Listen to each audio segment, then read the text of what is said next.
right, I'm back. So it's a couple days later now. I chopped this down about 2 days ago. It's been in the garage ever since. So I want to hurry up and get this thing repotted so I can actually move it inside and out of this dark garage.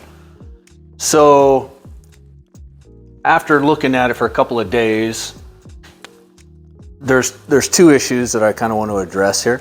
One is, see the height of these trunks are all different. You know, you got one here and there and then down and then back up. I want to try, if I can, to get those not completely uniform, but close to uniform, you know, all this similar height. At the very least, maybe just this one and that one so that it's kind of like, I don't know. I guess we'll see what we can do. I think that we can, because with this one here, we've got some lower branches down there that we can rely on. So I'll give you a close-up look here in a second. But that's one issue I want to address. The second one, and I kind of underestimated this at first, is the size of this root spread means I'm going to have a hard time finding a good pot for it. So I've got a few options. I was hoping to use this pot initially, but I'm not so sure if it's going to fit in that. I kind of think it won't. So this is just a plastic training pot that I got off Amazon last year. So I think it'll fit in that.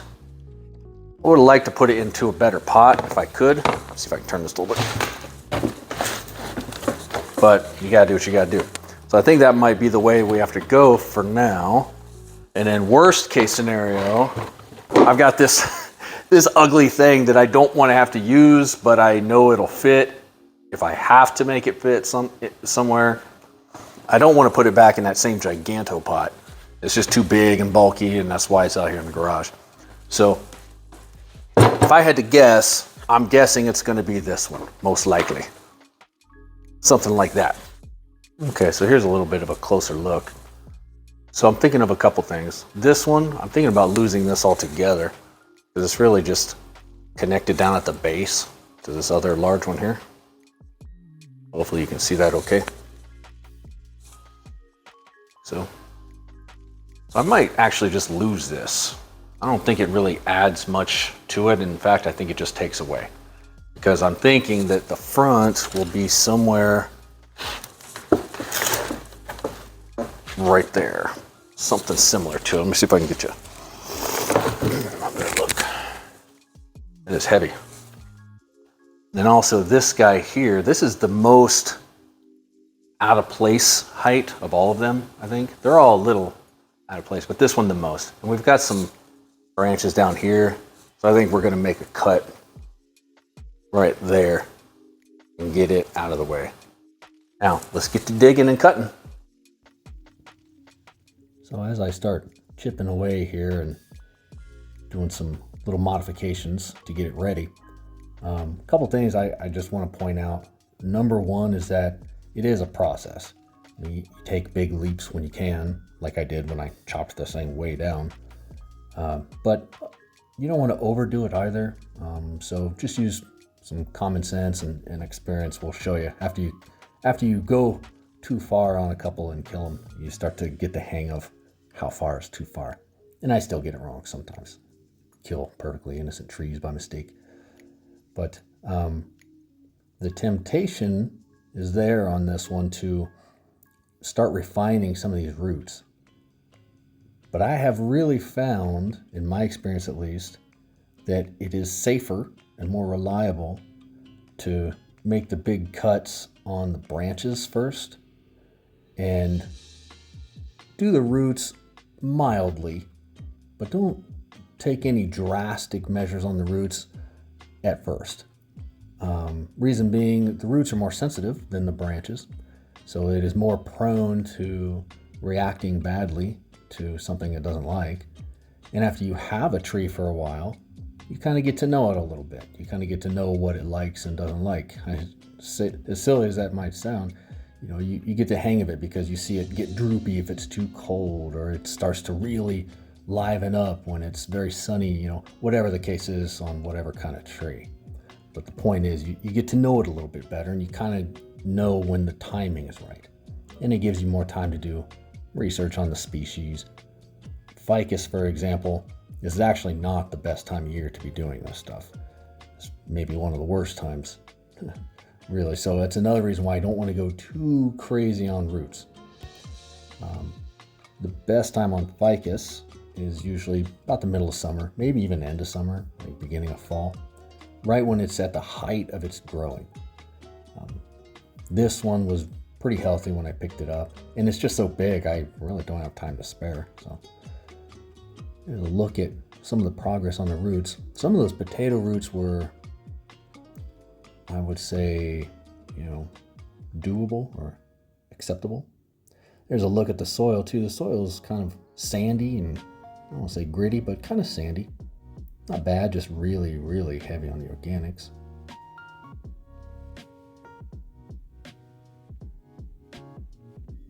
I do like that root base though.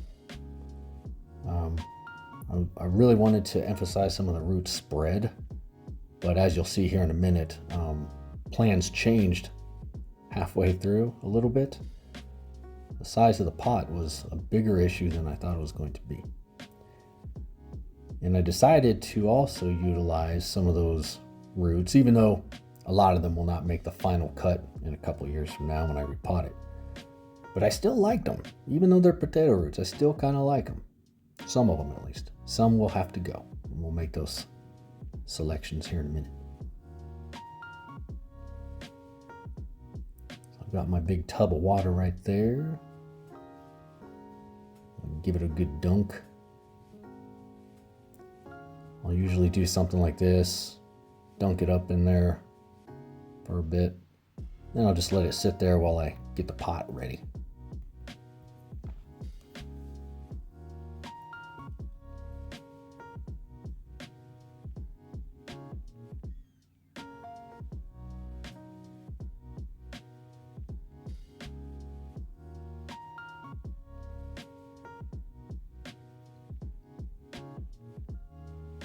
So as you can see, it does not fit in that plastic training pot like I hoped.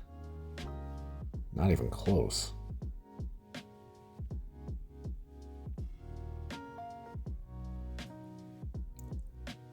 So before I make any new pot selections, I'm gonna make some decisions here on roots.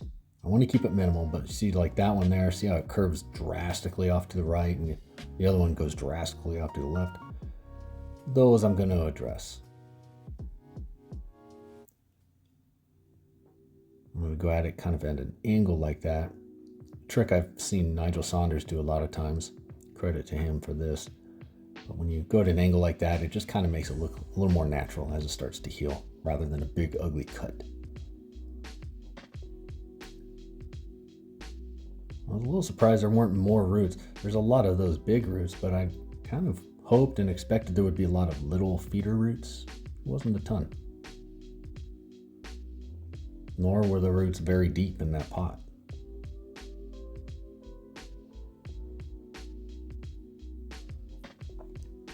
All right, so here's the plan B, the big ugly pot that I didn't want to have to use. But guess what? It doesn't fit in that either. I really underestimated this. I ended up stopping midway through and going to Home Depot to buy a pot. I had to measure the root spread and see, okay, exactly how big do I need? And I could really only find this one big, ugly plastic training pot. Kind of a bummer. And depending on how well it bounces back, I may just fashion up like, a different training pot out of like 2x4s. You see people do that a lot. So I want to encourage it to grow outward and not downward, and this sort of defeats that whole purpose. So I'm kind of bummed that I had to go this route and that I didn't really think it through enough. I've just never had a ficus with this big of a root spread. What can I say? I underestimated it. So as I'm talking and thinking it through, I think I just talked myself into it. So in the summertime, I'll likely just get some 2x4s and, screw them together and make a little training pot. Something that is more shallow, but wider.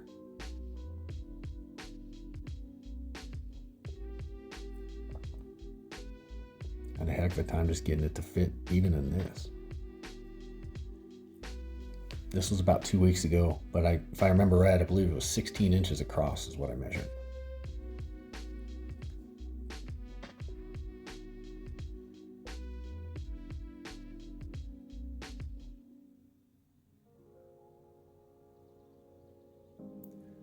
And I won't bore you with all of the root decisions, but make a couple more little cuts here and there.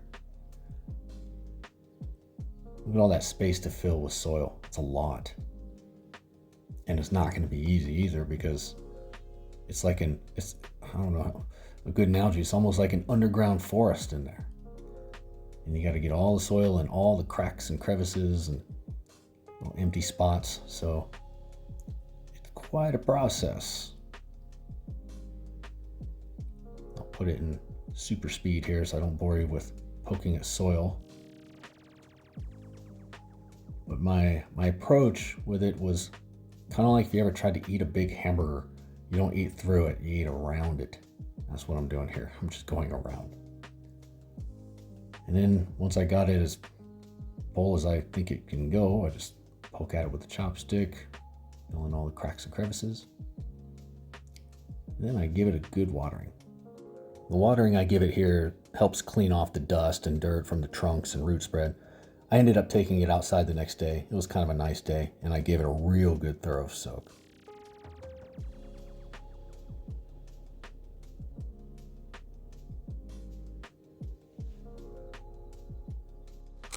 Okay, well, that was a job. It's about 9 p.m. now. I think I started this around 4 p.m. And that's just today. That doesn't include the hacking down from the other day. The roots, I don't think were quite as good as I had hoped. I really hoped for more smaller, white looking feeder roots rather than these big potato roots. And under normal circumstances, I would lose these big potato roots. But I didn't this time for a couple reasons. One, I guess the main reason is that I'm thinking long-term with this tree. So while it's tempting to just go at it right away and just take care of some of these things, doing it on the first pass is kind of risky. And I did, spend $100 on this on Marketplace, so I don't want to just like kill it the first attempt. I want it to live. And the other reason is that they kind of look cool, even though they're weird. And if you're, the traditionalists will not like it at all. I would certainly notice it if I saw this and didn't know anything about it. I would notice the big potato roots, but it's okay. It's not long-term. They're not going to be there long-term, I'm saying.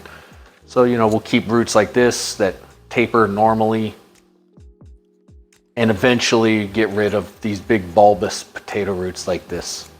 But that's down the road.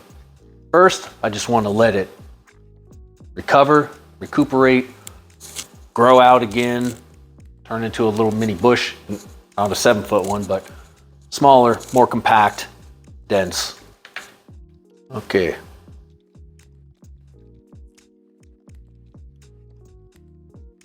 So this one was really tricky. Getting all the old soil out. Hopefully you were able to see what that soil looked like. It was this really, organic compost, peat moss mix. I think it was actually a couple different mixes in one. And some of it actually had kind of like a gritty feel, like sandy, gritty kind of feel to it. It wasn't bad or anything. It was just, working with that is harder than working with bonsai soil. So when you repot a bonsai tree and you get all the soil off, it should be, like this, crumbly and clumpy even at times. It's just easier to get out. So it took a while getting the old soil out. And then, of course, the pot debacle of finding a pot that this would fit in. And then just working the soil into the roots because it's so, it's like there's canals and, little caves in there and spots for air pockets. So just making sure that I close the gap on all of those air pockets and make sure the soil was worked all the way in. That was the goal there. As far as the front, goes, I still think this will likely be the front. I think this will probably be the front somewhere in here, but I'm not completely sold on that. Some of it will just depend on how it bounces back. I mean, you never know with these. Sometimes it'll bounce back, like this one will back bud in 100 different places. This one will back bud in one spot, and like the wrong spot, like right here, coming straight out. So you just never know what to expect. So it's hard to come up with a definite plan of what's going to happen next. It kind of just depends on how the tree reacts to everything that we did here today. So at the end of the day, you could make a front out of just about any angle here. I mean, a lot of these angles would make decent fronts. But for the most part, I think it's going to be either here or back here. The roots are actually more interesting back here, I think. The way the trunks are, I think that's a better front. So we'll just have to wait and see. And one more spin here.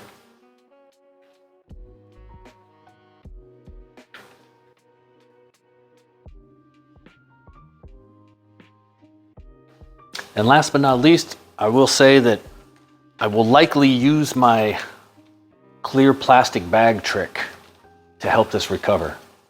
If you've seen any of my videos, you'll know I simply take a clear plastic bag and put it over a tree. And I do that for trees that are sick and kind of recovering, need some TLC. And I do it also to help, get aerial roots on certain types of trees. And it's just healthy for the tree for whatever reason. It's kind of like a little mini greenhouse. So you put the clear plastic bag over, spray a little water in there, keep an eye on it, check it every couple days or so. Because if you let it go forever or even too long, it can grow mold. So just watch how the tree behaves and reacts to it if you use that trick. But that's it for now. So thanks for coming with me on this journey for my Bush to Bonsai 3.0. Like and subscribe, please, if you haven't already. You can see updates on this. Go back and watch some of my other Bush to Bonsais. You can see that each one has progressed into a much bigger monster each time. The first one started, it was just a $40 deal on Craigslist. Second one was a $50 deal on Marketplace, and then this one's $100 monster. So you can go back and see some of those and how they've progressed. They're all doing well. Thanks for watching. Have a good rest of your day.